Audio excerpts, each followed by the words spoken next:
Yeah, Gormagot les Cion Corlagus, Gormagot Ara as Chaktisha Codenok. So, Minister, this is a question I suppose I've been looking to table for quite a while. I think it's genuinely something that the government needs to take seriously, and this is a space that we need to be very proactive in and actively engage with all stakeholders, including developers, ESB and other electrical and energy providers.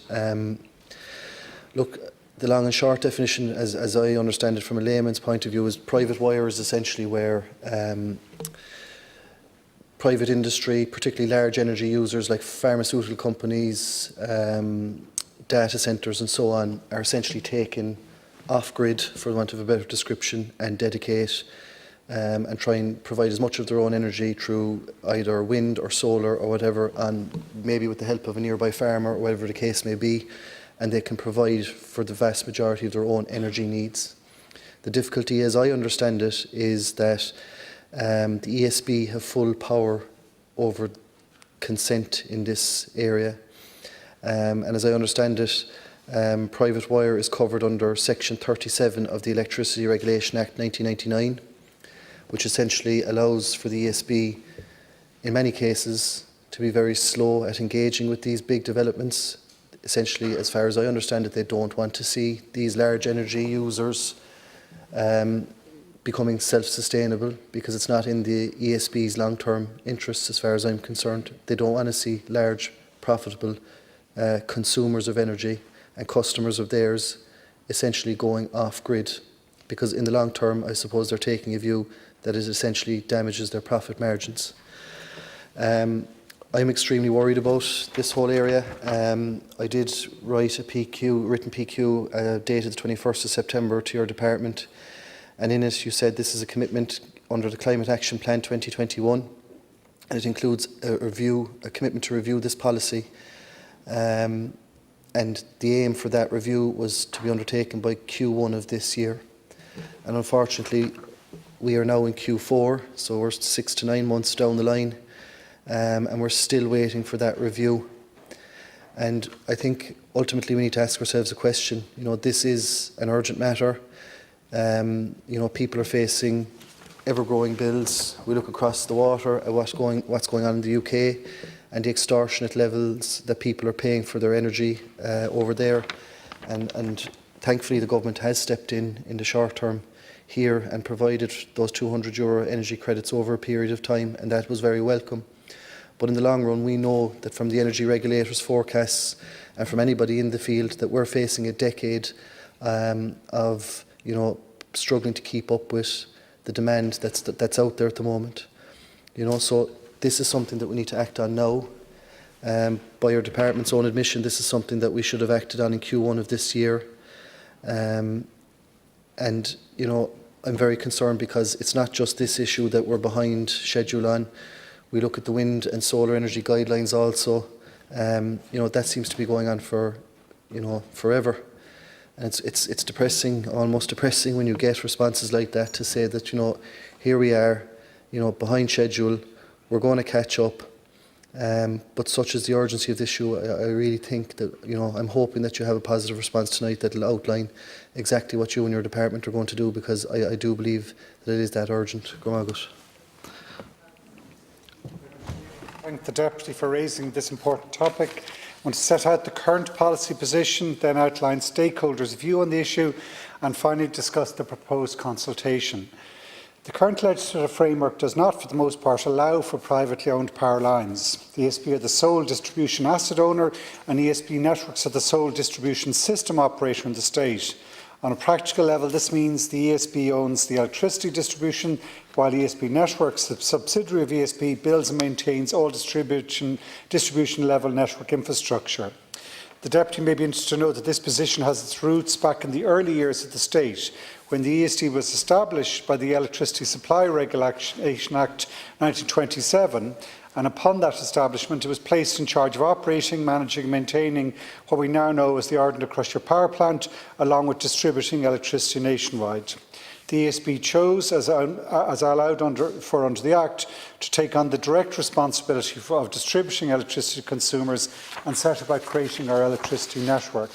The results of this decision, once fully enacted and after the ESB had acquired all existing electricity undertakings operating in the state, was the creation of a standardised national network within the control of the ESB.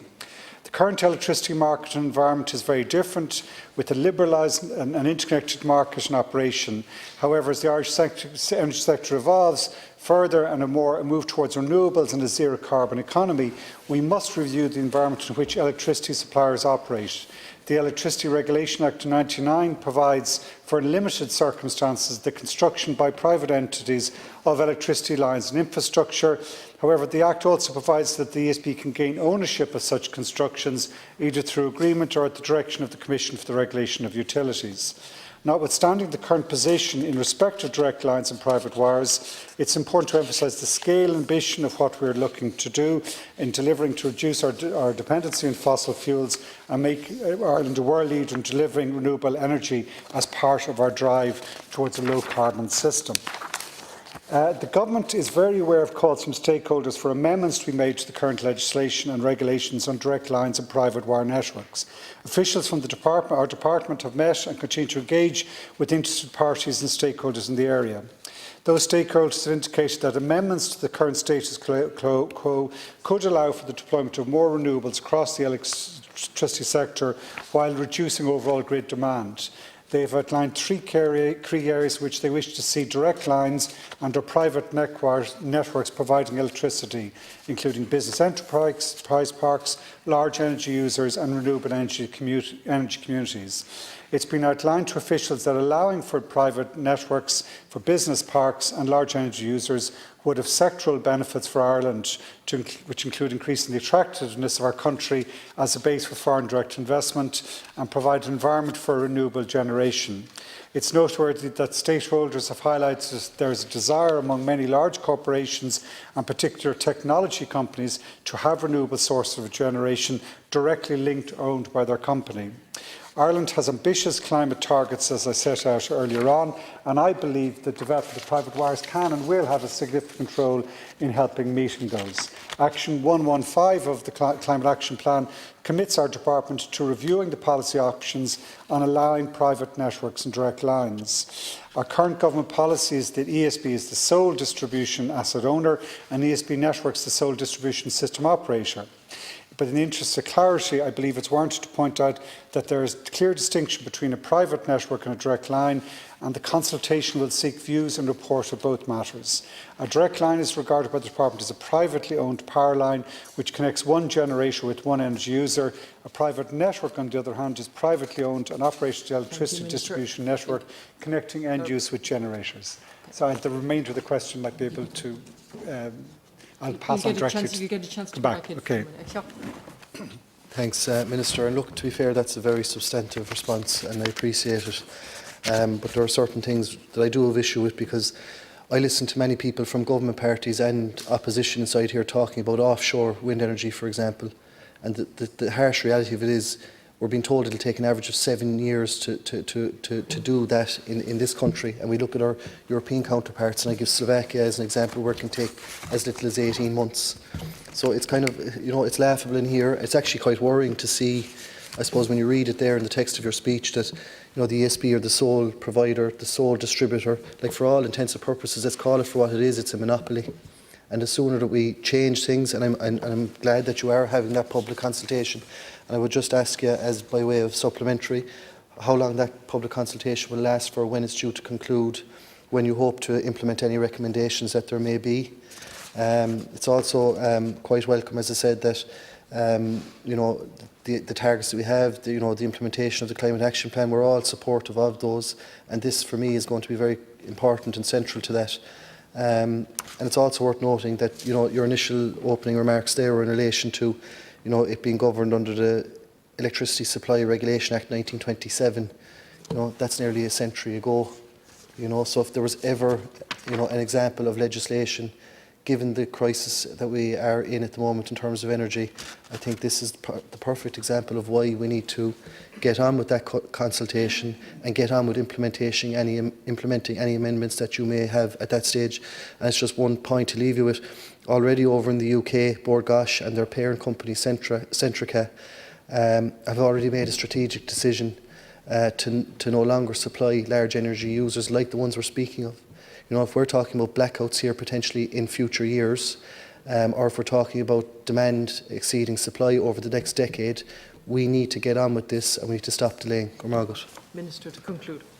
Firstly, the consultation is due to conclude at the very latest early next year, but I think our officials hope it could be concluded before the end of this year, and I'll be very keen to see a rapid conclusion, because it doesn't come to a decision, but it will actually elucidate the various views. And I think this is a complex issue. I know it's been looked at going back many years, and for many years it's been stalled by concerns about possible unintended consequences. But as I said, my own view, in the changing market circumstances we're in at the moment, where power is very tight, where we're now at the very edge of any country's development of renewables, and where to have a balancing capability where it's not just for power generation, but also for potential storage solutions that private wires could provide us support integrated into the grid, that I believe the environment is changing and may allow us the opportunity to start developing self-generation in this way, be that through private direct wires or through networks, where we do move away from the historic position and we start looking at what sort of potential is there. We do have to be careful. You do have to make sure that it doesn't undermine other investments or the ESB network, which is a vital piece of infrastructure for us. But I believe there is real potential, and potential, as I said, to bring in new power generation in a country where that's going to be critical in the next 10 years, but also new balancing capability. I mean, we're saying at this present moment in time, EirGrid saying to large energy users that they want to work with them in terms of having flexible demand response and flexible their generation help back up the system when times are difficult.